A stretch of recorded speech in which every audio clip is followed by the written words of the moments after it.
मतलब जो हमें पढ़ाया जा रहा है उसका अपना पूरा विवरण इस मतलब पूरे स्कूल के विद्यार्थियों के सामने अपने अपने बात को रखे तथा उन तक अपने अपने इस दिन में सीखे हुए अपनी सीख को उनके सामने प्रस्तुत करें। सर्वप्रथम मैं कक्षा 6 से बबीता गोस्वामी को बुलाना चाहूँगा।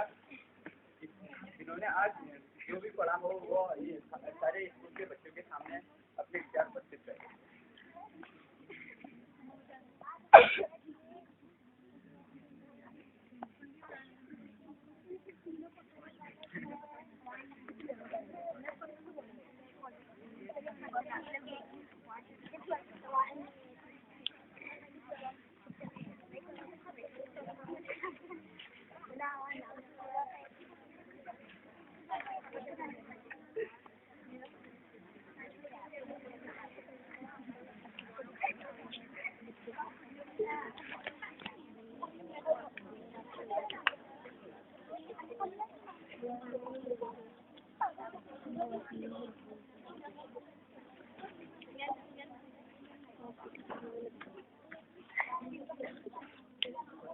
सभी शांत होकर ये चीज देखें और इसे अपनी कॉपी में नोट भी करें।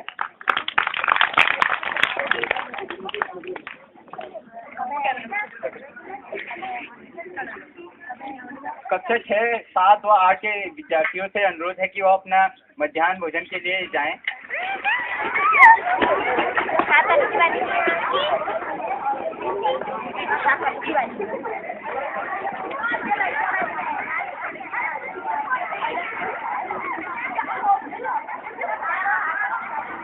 मेरा अन्य विद्यार्थियों से अनुरोध है कि इसकी आवाज़ शांत होकर अपने ध्यान को इस ओर आकर्षित करें।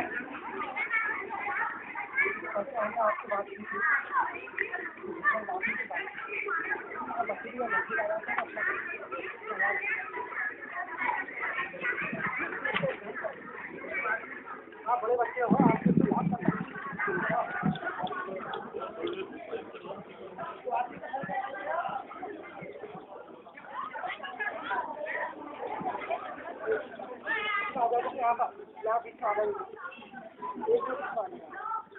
पीछे के बच्चे आ जाए पीछे के बच्चे आ जाओ उसके आज बीच में आ जाओ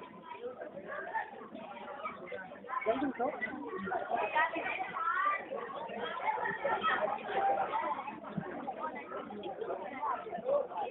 कि पृथ्वी का उष्मा बजट क्या? चलिए बताइए। पृथ्वी का उष्मा बजट वो है जिसमें सूर्य से प्राप्त होने वाली उष्मा के कुल प्रतिशत भाग में से कुछ अंश परावर्तित होकर लौट जाते हैं, जैसे 33% अंतरिक्ष द्वारा, 27% बादलों द्वारा और 2% पृथ्वी के हिमाच्छादित क्षेत्र द्वारा। इसी अवशोषित मात्रा को पृथ्वी का उष्मा बजट कहते हैं। उसके सभी रंगों का प्रकीर्णन हो जाता है सिवाय लाल रंग का प्रकीर्णन सबसे कम होता है और वही रंग हमें दिखाई देता है। बहुत बढ़िया बेटा, बहुत अच्छा। नेक्स्ट।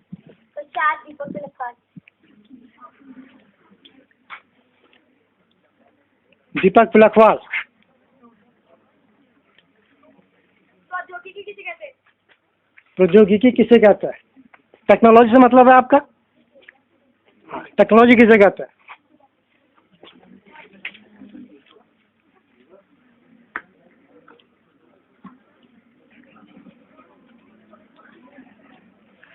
कौन आएगा?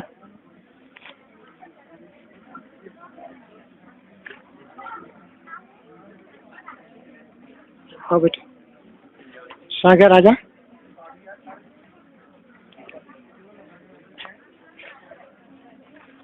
नहीं, कोई नहीं आएगा, कोई नहीं। टेक्नोलॉजी किसे कहते हैं?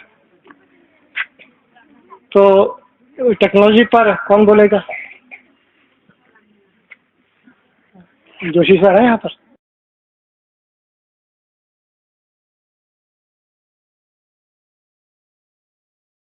ये एक्सेस है और ये वाई एक्सेस है और ये ऊपर वाले की नीचे है।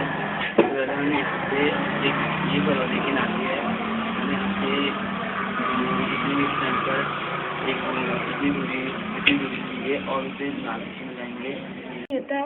ये एक्स है और ये वाई है, ये पैराबोला है, ये इसका नाभि है। इसकी नाभि से इस पॉइंट की दूरी और इस पॉइंट की दूरी बराबर है। अब हम दूसरा पॉइंट लेंगे।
नियम देखेंगे बाएं हाथ का नियम। ये क्या है? अगर आप बाएं हाथ की, ये क्या हुई? अनामिका, अंगुष्ठा, अनामिका और मध्यमा, तर्जनी। ये तर्जनी, अंगुष्ठा, तर्जनी और मध्यमा, अंगुष्ठा, तर्जनी और मध्यमा वो तीनों को इस प्रकार बनाए। ये तर्जनी भी पहले होंगी, अंगुष्ठा, तर्जनी, मध्यमा, अनामिका, कनिष्ठा। अंगुली का नाम है अंगुष्ठा, तर्जनी, मध्यमा, अनामिका, कनिष्ठा। कनिष्ठा, कनिष्ठा में छोटी अंगुली। अरे अंगुली का नाम है अंगुष्ठा, तर्जनी, मध्यमा, अनामिका।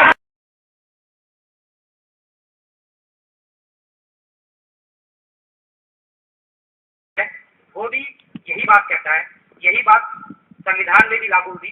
संविधान जब बना 1950 में जब लागू हुआ, संविधान में भी शिक्षा के बारे में यही कहा कि बच्चों के ऊपर बोझ नहीं होना चाहिए। बच्चों का जो विकास है, उनका व्यक्तित्व का विकास होना चाहिए। बच्चों को कॉम्पिटिटिव या परीक्षा के लिए तैयार करना ही उद्देश्य नहीं है, क्योंकि कंपटीशन में क्या होता है? कंपटीशन में ये होता है कि एक दूसरे से आगे बढ़ने की होड़ लगी रहती है। उस होड़ में आप अभी भी हमारे देश में वही चल रहा है कि नौकरियों के लिए होड़ है, कंपटीशन है। वो कंपटीशन क्या होता है? जिसे कहते हैं गला काट प्रतिस्पर्धा। तो क्या हम अपने बच्चों को गला काट प्रतिस्पर्धा के लिए तैयार कर रहे हैं? क्या हम अपने बच्चों के हाथ में कलम देने के बजाय चाप दे रहे हैं कि गला काटो और आगे बढ़ो? गला काटने से मेरा मतलब ये नहीं है कि बिल्कुल शुद्ध शास्त्रीय अर्थ में गला काटना, बल्कि वो गला काट प्रतियोगिता ये है कि इसको मैं पीछे छोड़ के किसी तरह से आगे बढ़ूं। ये उद्देश्य शिक्षा का ना कभी आज़ादी से के पहले था, ना कभी आज़ादी के बाद रहा, और ना ही कभी 2005 में करिकुलम फ्रेमवर्क लागू होने के बाद इसको किया गया। इसका उद्देश्य यही है कि बच्चों का के व्यक्तित्व का विकास होना चाहिए, उनके आसपास के वातावरण, उनकी अपने जो एक्सपीरियंसेस हैं, उनकी जो अपना जो आसपास वो सीखते हैं, अपने वातावरण से सीखते हैं, अपनी समुदाय से सीखते हैं, माँ बाप से सीखते हैं, जो भी उनके समाज में एल्डर्स हैं, जो बड़े हैं, उनसे जो सीखते हैं, वो उनका जो एक्सपीरियंस है उसी को आगे बढ़ाना है, उसी शिक्षा को आगे बढ़ाना है, और उनके ऊपर किसी तरह का बोझ नहीं डालना है। और बच्चों के अपने एक्सपीरियंसेस कितने इंपॉर्टेंट होते हैं। हमारा जो एनसीएफ है, ये एनसीएफ 2005 जिसके आधार पर पूरे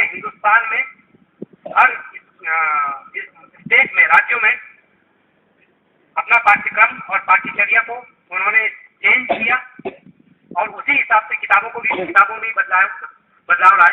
तो वो जो NCF 2005 है उसका जो पहला पेज है, उस पहले पेज में पहले पन्ने में उसमें गुरु रविन्द्रनाथ टैगोर के लिखे हुए एक निबंध का कोटेशन किया हुआ है। वो कोटेशन, उनका जो निबंध था सिविलाइजेशन एंड प्रोग्रेस, सभ्यता और उन्नति, सभ्यता और प्रगति नाम से जो उनका निबंध था, उस निबंध का छोटा सा कोटेशन मैं आपके सामने ही बताना चाहता हूँ। वो लिखते हैं